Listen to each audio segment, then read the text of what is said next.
জয় রাম, জয় রাম, জয় রাম।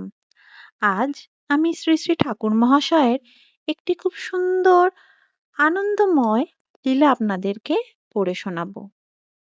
এই লীলা কাহিনীটি আমি ছন্না অবতার শ্রী শ্রী রাম ঠাকুরের গ্রন্থটি থেকে পেয়েছি। ঘটনাটি হচ্ছে বিংশ শতাব্দীর ৩০ দশকের শেষের দিকে প্রায়।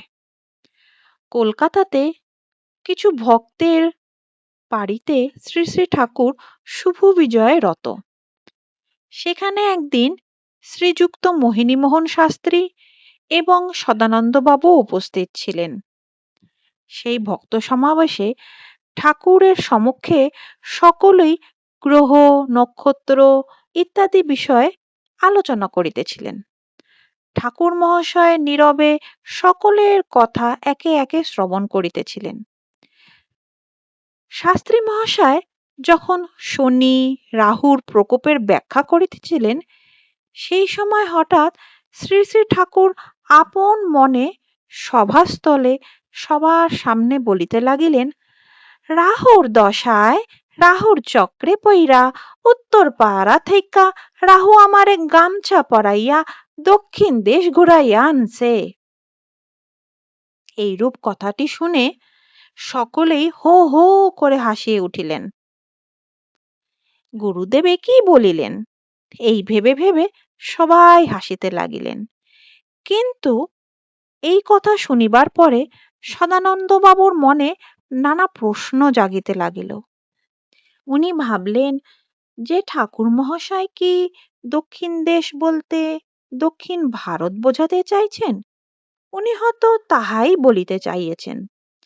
তার মনে আরেকটি প্রশ্ন জাগিল, গামছার রং কি গৈরিক বর্ণ ছিল? কারণ ৫০০ বছর পূর্বে গৈরিক বস্ত্র পরিহিত দণ্ড কমণ্ডলু হস্তে দক্ষিণ ভারত পরিক্রমায় বাহির হইয়াছিলেন নীলাচল হইতে আরেকজন সন্ন্যাসী, যিনি নদিয়ার গৌর হরিপ্রভু। শ্রী শ্রী ঠাকুর কি গৌর হরির সেই পথে দক্ষিণ ভারত পরিক্রমা করিয়া আসিলেন? সদানন্দ বাবু ভাবিলেন, হয়তো রাহুর দশা দোহাই দিয়া তাহাই ভক্তদের জানাইলেন ঠাকুর মহাশয়। জয় রাম, জয় রাম, জয় রাম। আজকের এই লীলা কাহিনীটি এখানেই সমাপ্ত হইল।